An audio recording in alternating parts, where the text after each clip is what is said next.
Análogos de la amilina.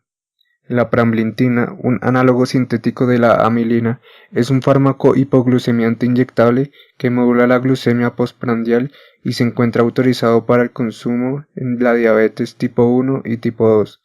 La amilina es un péptido con 37 aminoácidos que se sintetiza, almacena y secreta a la par de la insulina en respuesta a la glucosa y a otros estimulantes de las células beta. Por ende, en la diabetes en que existen disminución o disfunción intensas de las células beta y la secreción de insulina, la secreción de amilina también se pierde o es disfuncional. La pramlintina se inyecta en una aplicación independiente a la insulina, antes de los alimentos en las personas que no pueden alcanzar los niveles de glucemia postprandial es objetivo. La pramlintina, que tiene inicio de acción rápido, suprime la liberación de glucagón, reduce la velocidad de vaciamiento gástrico y tiende a disminuir el apetito. El efecto colateral principal de la pramlintina son las náuseas. Insulina. En la diabetes tipo 1 siempre se requiere el tratamiento con insulina. Muchas personas con diabetes tipo 2 con el tiempo también lo necesitan. La insulina exógena se sintetiza idéntica a la insulina humana. La insulina se destruye en el tubo gastrointestinal y debe administrarse mediante inyección subcutánea. Todas las insulinas se cuantifican en unidades. La unidad internacional de insulina se define como la cantidad de hormona requerida para reducir la glucemia de un conejo de 2 kilogramos en ayuno desde 145 miligramos por decilitro hasta 120 miligramos por decilitro. La mayor parte de los tipos de insulina se encuentran disponibles con potencias de 100 U, es decir, 100 U de insulina por 1 mililitro. Las preparaciones de insulina se catalogan de acuerdo con el tiempo para inicio de acción y para alcanzar la actividad máxima, y por la duración de su acción. Los científicos esperan encontrar alguna alternativa a la insulina inyectable, pero hasta la fecha ninguna ha probado ser efectiva. Una variedad inhalada de insulina se introdujo al mercado durante un periodo corto en Estados Unidos, pero se retiró por razones comerciales. Los tipos de insulina se clasifican según la duración de su actividad y el tiempo que requieren para alcanzar la actividad máxima. Existen 4 tipos principales de insulina: de acción rápida, de acción corta, de acción intermedia y de acción prolongada. Las insulinas de acción rápida, lispro, aspártica y glulicina, se producen mediante tecnología recombinante con sustitución de aminoácidos. Estas insulinas tienen un inicio de acción, actividad máxima y duración de efecto más rápido en comparación con la insulina regular de acción corta, de 5 minutos a 15 minutos. Las insulinas de acción rápida, que se utilizan en combinación con insulinas de acción intermedia o prolongada, suelen administrarse de inmediato antes de una comida. Por el efecto de inicio rápido de acción de esta categoría, las insulinas también pueden administrarse durante una comida, o de inmediato después de la misma. Esto puede aportar gran beneficio a los individuos con consumo oral impredecible, poblaciones pediátricas o adultos inestables. La insulina de acción corta, regular, es una insulina cristalina soluble cuyos efectos comienzan en el transcurso de los 30 minutos después de la inyección subcutánea y suele perdurar entre 5 horas y 8 horas. La insulina de acción intermedia es la IAC, protamina neutra agerdon. Esta insulina tiene un inicio de acción más lento y una duración de acción más prolongada. Necesita varias horas para alcanzar niveles terapéuticos, de tal manera que su empleo en la diabetes tipo 1 hace necesaria la administración complementaria de una insulina de acción rápida o corta. Esta insulina combinada con una insulina de acción corta constituyó la base de la terapia de la diabetes tipo 1 y era común para el manejo de la población de pacientes con diabetes tipo 2 que requería insulina para el control adecuado. Eran muy comunes las soluciones premezcladas de IAC en insulinas de acción corta. Este régimen no era óptimo puesto que no permitía la flexibilidad para las comidas, consumo de carbohidratos, y su acción máxima era predecible, lo que incrementaba el riesgo de hipoglucemia.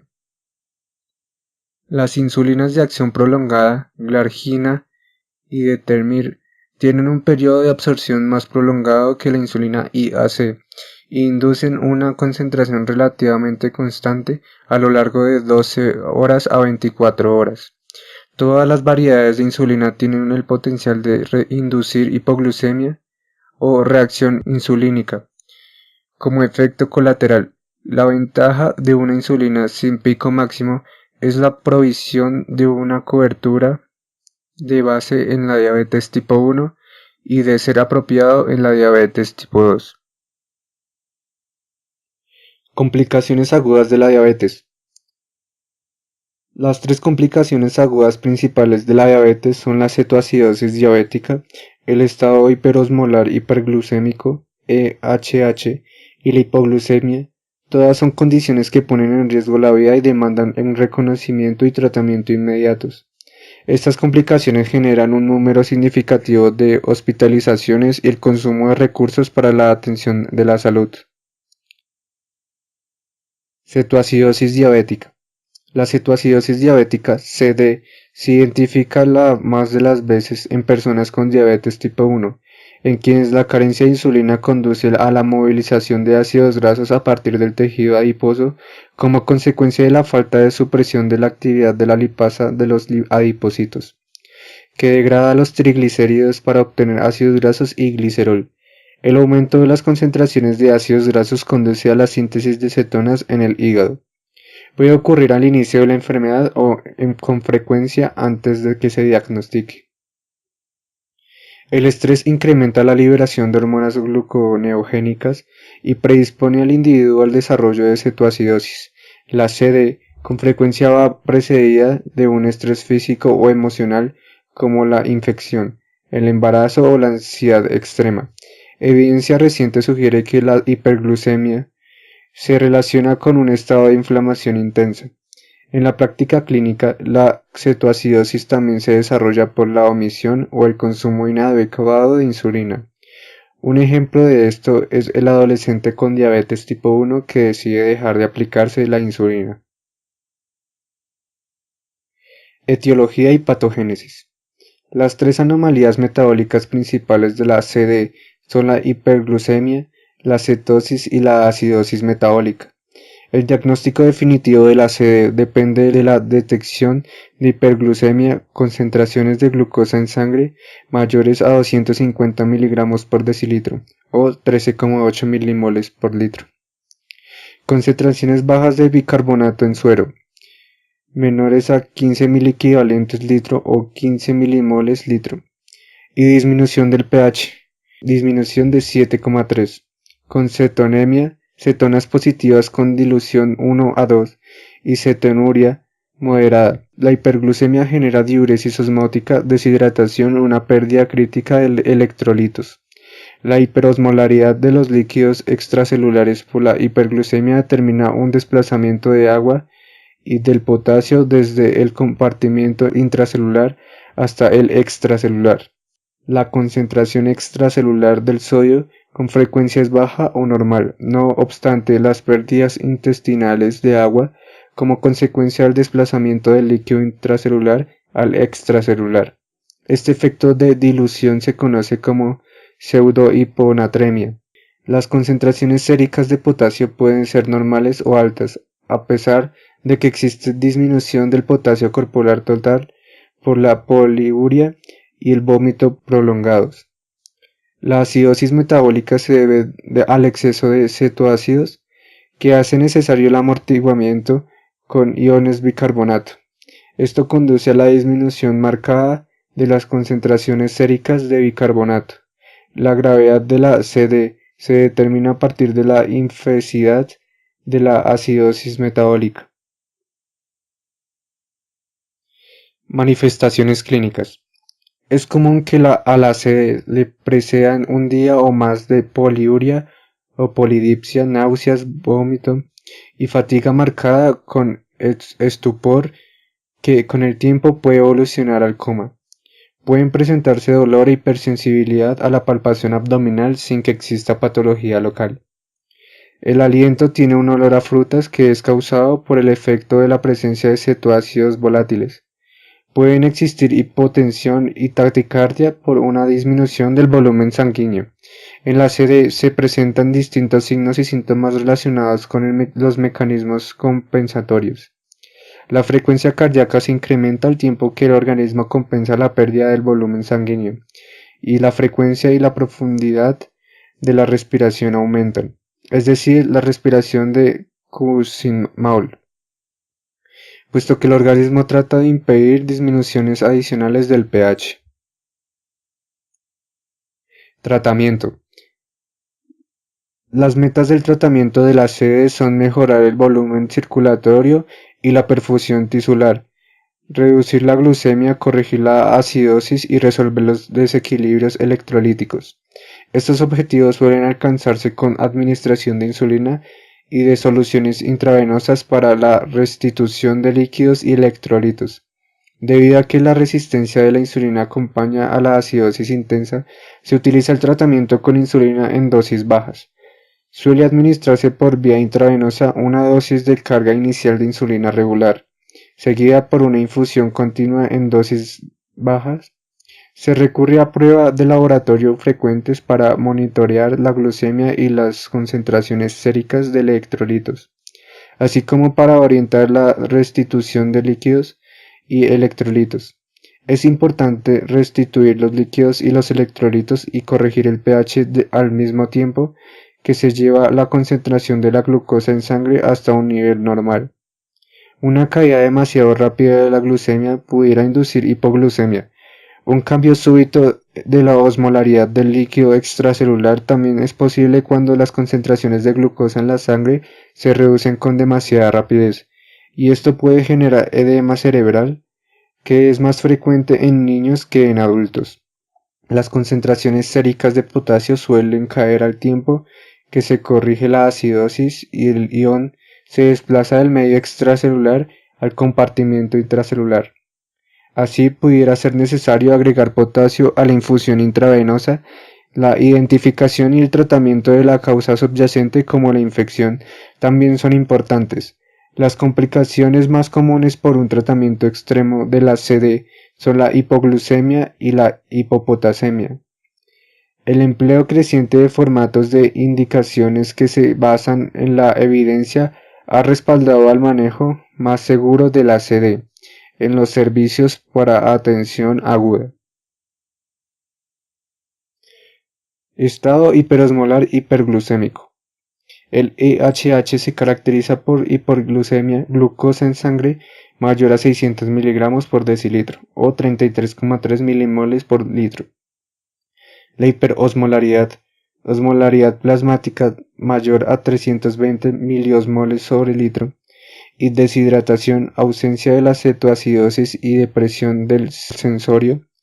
El EHH puede presentarse en distintas condiciones como la diabetes tipo 2, la pancreatitis aguda, la infección grave y el infarto al miocardio, y el tratamiento con soluciones para nutrición oral o parental.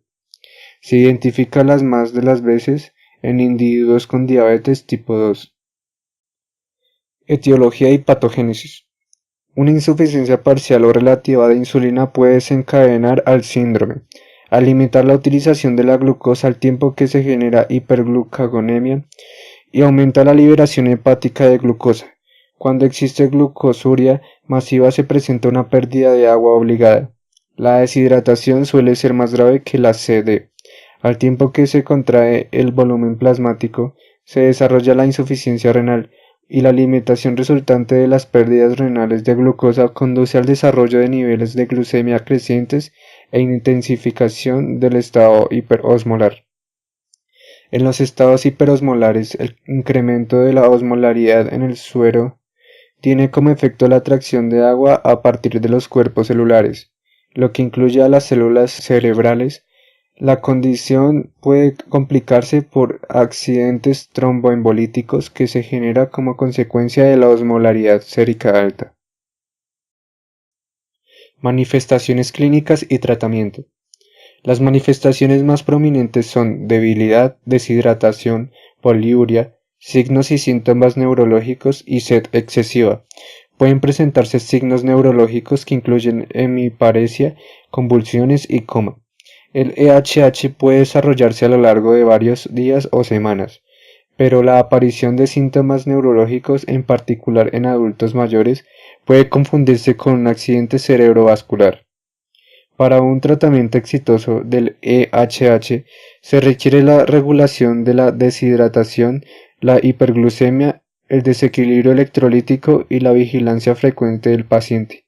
El tratamiento del EHH requiere la observación y la atención médica juiciosa y cuidado, puesto que el agua regresa hacia el interior de las células cerebrales y impone una amenaza de edema cerebral. Las pérdidas abundantes de potasio durante la fase diurética del trastorno requieren regulación, debido a que muchos pacientes con EHH tienen afecciones crónicas coexistentes. Es importante la identificación de sucesos comórbidos precipitantes para el tratamiento de esta condición peligrosa. Hipoglucemia. Por lo general, la hipoglucemia se define como la disfunción cognitiva con una concentración de glucosa sanguínea menor a 60 miligramos por decilitro. Ocurre generalmente en individuos que reciben inyecciones de insulina, pero la hipoglucemia prolongada también puede ser producida por algunos fármacos hipoglucemiantes orales. Etiología y patogénesis. Existen muchos factores que pueden precipitar a la hipoglucemia en un individuo con diabetes tipo 1, lo que incluye un error en la dosificación de la insulina, la falta del consumo de alimentos, el incremento del ejercicio, la disminución de los requerimientos de insulina tras la terminación de una situación de estrés, los cambios de medicamentos y la modificación del sitio de aplicación de la insulina.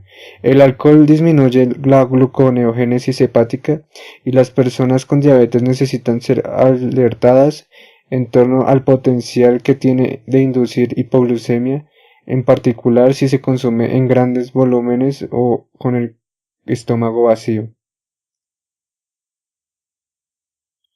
Manifestaciones clínicas.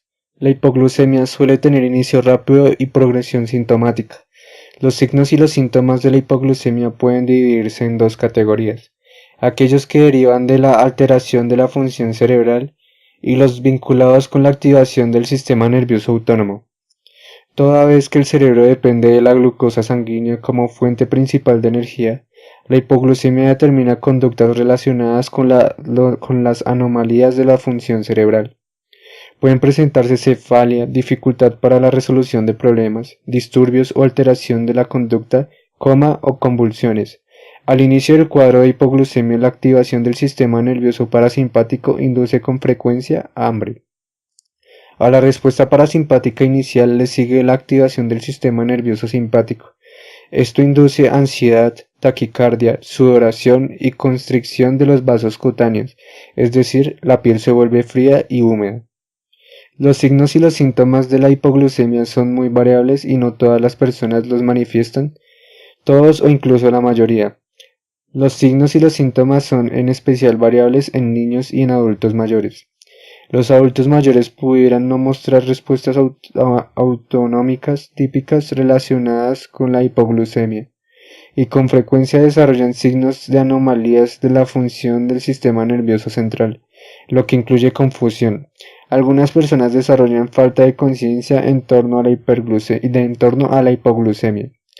La falta de conciencia en torno a la hipoglucemia debe sospecharse en individuos que no refieren síntomas cuando sus concentraciones hemáticas de glucosa son inferiores a 50 miligramos por decilitro, a 60 miligramos por decilitro, o 2,8 milimoles por litro y 3,3 milimoles por litro. Esto es más frecuente en individuos con diabetes de evolución más larga y concentraciones de A1C dentro del intervalo normal. Algunos medicamentos, como los bloqueadores beta-adrenérgicos, interfieren con la respuesta simpática que de ordinario se observa en la hipoglucemia. Si la hipoglucemia se presenta al utilizar inhibidores de la alfa-glucosidasa, debe manejarse con glucosa, dextrosa y no con sacarosa o azúcar de mesa. cuya degradación pudiera estar bloqueada por la acción de los inhibidores de la enzima. Tratamiento. El tratamiento más efectivo de una reacción insulínica es la administración inmediata de 15 miligramos a 20 miligramos de glucosa a partir de una fuente concentrada de carbohidratos, misma que puede repetirse en tanto sea necesario. Los monosacáridos como la glucosa pueden absorberse y pasar en forma directa al torrente sanguíneo y actúan mejor. Los carbohidratos complejos pueden administrarse una vez controlada la reacción aguda para mantener las concentraciones de la glucosa en sangre. Es importante no tratar el exceso de hipoglucemia e inducir a la hiperglucemia. Es posible identificar esto mediante la cuantificación de la glucemia 15 minutos después de la ingestión de glucosa y, de ser necesario, al repetir la administración de 15 gramos de carbohidratos concentrados. Regla 15-15. Puede requerirse estrategias alternativas para incrementar la glucosa en la sangre cuando la persona que presenta una reacción se encuentra inconsciente o es incapaz de deglutir. Este cuadro se cataloga como hipoglucemia grave y requiere intervención de otro individuo. Es posible aplicar glucagón por vía intramuscular o vía subcutánea. El glucagón actúa al estimular la glucogenólisis hepática para elevar la concentración de la glucosa en la sangre. Puede insertarse una cantidad pequeña de gel de glucosa, disponible casi en todas las farmacias estadounidenses, en un abatelenguas cuando el glucagón no se encuentra disponible en caso de hipoglucemia grave o que se pone en riesgo la vida. Pudiera ser necesario administrar glucosa por vía intravenosa, 20 ml a 50 ml de una solución al 50%.